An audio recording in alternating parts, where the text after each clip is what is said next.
Cristiano Ronaldo had just arrived in Madrid after traveling a lot and playing many matches for his country. He was very tired.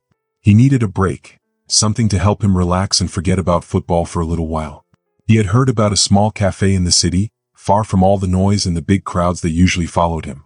Without thinking much, he decided to go there. The cafe was simple. The wooden tables looked a little old, but the smell of fresh coffee filled the air, making the place feel warm and cozy.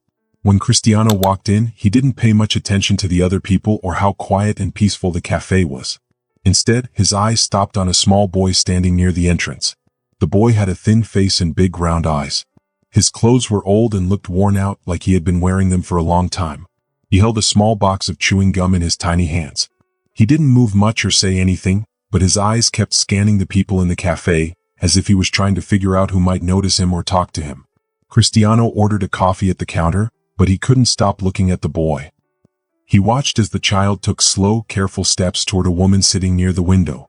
The woman was busy looking at her phone, not paying attention to anything around her. "Ma'am, could you give me what's left of your coffee?" the boy asked softly. His voice was so quiet it was almost a whisper. It didn't sound like he really believed she would say yes. The woman didn't even look up at him. She just grabbed her purse, got up, and walked away, leaving behind an empty cup and an uncomfortable silence. Cristiano pressed his lips together. He felt a deep sadness and frustration. He didn't like seeing the boy being ignored like that. Without thinking much, he stood up and walked toward him. He bent down a little so he could look into the boy's eyes. "Hello," Cristiano said with a warm and friendly smile. "What's your name?" The boy looked startled. He took a small step back. He wasn't used to adults talking to him, especially not in such a kind way. "Matteo, sir."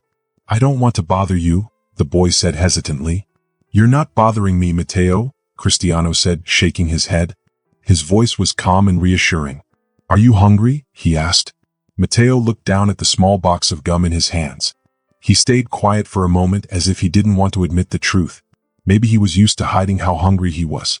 But after a few seconds he gave a tiny nod. Cristiano pointed at an empty table. "Come, sit with me. You can order whatever you want to eat," he said. Matteo hesitated. He wasn't sure if he could trust this man. But after a few seconds, he slowly walked to the table and sat down carefully, as if he was ready to run away if he needed to. Cristiano called the waiter over. "Bring him a full meal, something healthy and some juice," he told him. The waiter nodded and walked away. Cristiano turned his attention back to Matteo, who was still watching him carefully, as if trying to understand why this stranger was being so nice to him. "And your parents, Matteo? Where are they?" Cristiano asked gently. Matteo's face changed. His fingers tightened around the gum box. When he finally spoke, his voice was soft and filled with sadness. "My mom died 2 years ago," he said. Cristiano saw how hard it was for him to say those words. He could see the pain in the boy's eyes. "And your dad?" he asked carefully. "He left," Matteo said, his voice now a mix of sadness and anger. "He said he would come back, but he never did." Cristiano frowned. He couldn't understand how a father could leave his child all alone like this. It made him feel both sad and angry. Matteo continued before Cristiano could say anything. "Now I live on the streets. I try to sell gum, but not many people buy from me," he said quietly. Before Cristiano could respond, the waiter returned with a hot plate of food and a glass of juice. Matteo didn't wait. He immediately started eating, taking big bites as if he hadn't eaten in a long time. Cristiano sat in silence, watching him. How could such a small boy survive like this? When Matteo finished eating, Cristiano leaned forward, resting his elbow on the table. He looked into Matteo's big, dark eyes that held so many painful memories. "Matteo, do you trust me?" he asked softly. Matteo looked up, surprised by the question. He thought about it for a moment, biting his lip. "I don't know, but I think I do," he finally said. Cristiano smiled gently. He reached out and placed a firm but kind hand on Matteo's small shoulder. "I'm going to help you. I don't know how yet, but I promise I will," he said sincerely. Matteo's eyes widened. He had heard many promises before, but most of them were empty. Yet, something about the way Cristiano spoke made him want to believe, just a little. That night, Cristiano couldn't stop thinking about Matteo. The boy's face, his sad eyes, and his painful story stayed in his mind. He barely slept. So early the next morning he decided to go back to the cafe. This time he brought one of his bodyguards with him, not because he was scared but because he thought he might need help. When he arrived, Matteo was there, standing in the same spot, still holding his small box of gum. His face showed both sadness and a tiny bit of hope. Matteo was looking down, lost in thought, when he noticed Cristiano. His face lit up with a small, shy smile. "You came back," Matteo said, his voice filled with surprise. "Of course I did," Cristiano said kindly. "I promised, didn't I?" Matteo wasn't used to people keeping their promises. He slowly stepped closer. Cristiano held out his hand as if asking for trust without words. "Today I want to talk more with you, Matteo. Is that okay?" he asked gently. Matteo looked around, checking to see if everything was safe. Then finally he nodded. "Okay, but I don't have much to say." Ronaldo smiled warmly. He wanted Matteo to know there was no rush. "Come with me. We can talk in a quiet place." One of Ronaldo's bodyguards, a tall man dressed in black, stepped forward and opened the door of a sleek, dark-colored car. Matteo hesitated. He wasn't used to people treating him with kindness, and life had taught him to be careful. Was this a trick? Could he trust this man? After a moment he decided to get in. The car was quiet. The only sound was the gentle hum of the engine. For a while neither of them spoke. Matteo stared out the window, watching the busy streets of Madrid. People walked quickly, cars honked, and life moved on like it always did. It felt strange to be inside a car instead of walking along the sidewalk, selling gum to strangers. "Where are we going?" Matteo finally asked. His voice was small but steady. He was curious, but there was also a hint of fear. "To my office in Madrid," Ronaldo answered. "It's not far. There we can talk without anyone bothering us."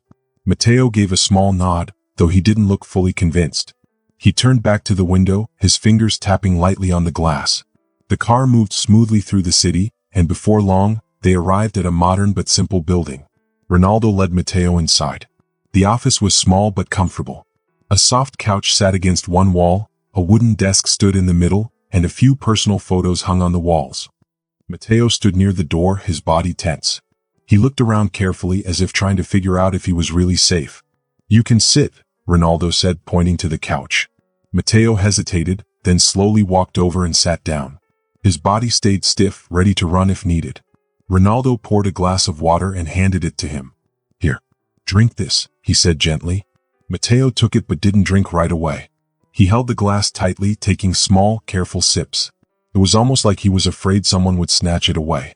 Ronaldo sat across from him and leaned forward slightly. His voice was calm but serious. "Yesterday you told me a little about your mom and dad," he said. "But I want to understand more. How did you end up living on the streets?" Matteo looked down at the glass in his hands.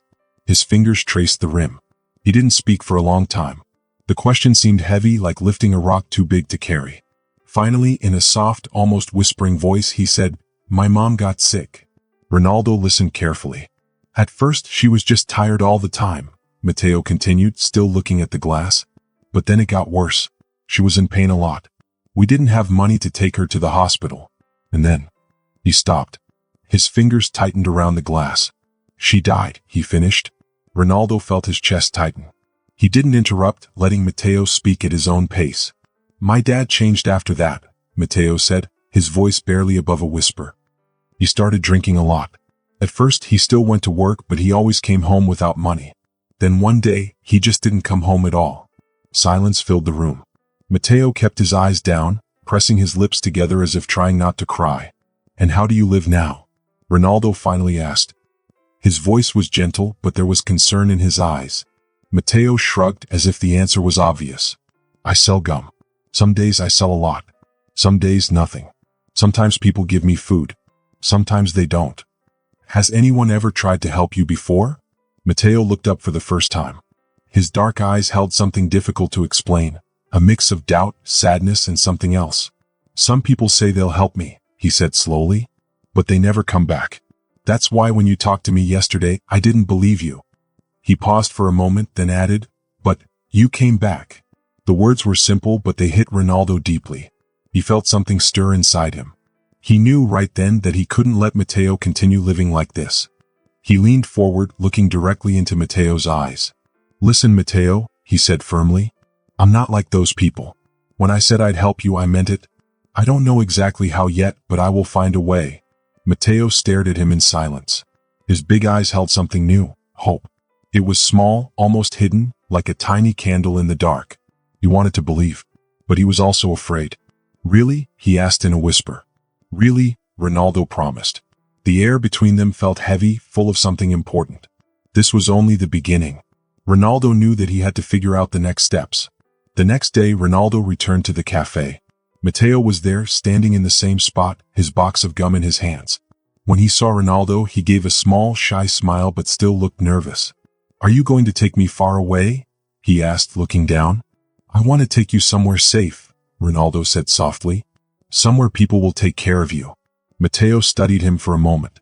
Then, in a very quiet voice, he asked, Will you come back to see me? Ronaldo smiled and placed a hand on Matteo's shoulder. Whenever I can, he promised.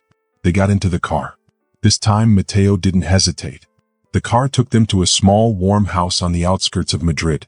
A kind couple, Hector and Sofia, were waiting for them. They helped kids who had no place to go. Matteo stayed close to Ronaldo at first, unsure. He didn't know if he could trust these new people. Matteo, you'll be safe here, Ronaldo said, kneeling down to look him in the eyes. They will take care of you. This is a new start for you. Matteo hesitated. Then, suddenly he hugged Ronaldo tightly. His small arms wrapped around him as he finally let out the emotions he had kept inside for so long. Thank you for keeping your promise, he whispered. Ronaldo hugged him back. When he finally left, he knew this was not the end. He had kept his promise, but he also knew this was only the beginning. If you enjoyed this story, share your thoughts in the comments below. I'd love to hear what you think. Don't forget to subscribe for more amazing stories filled with adventure, mystery, and excitement. Your support means the world, and it helps keep these stories coming. Thanks for watching, and I'll see you in the next video.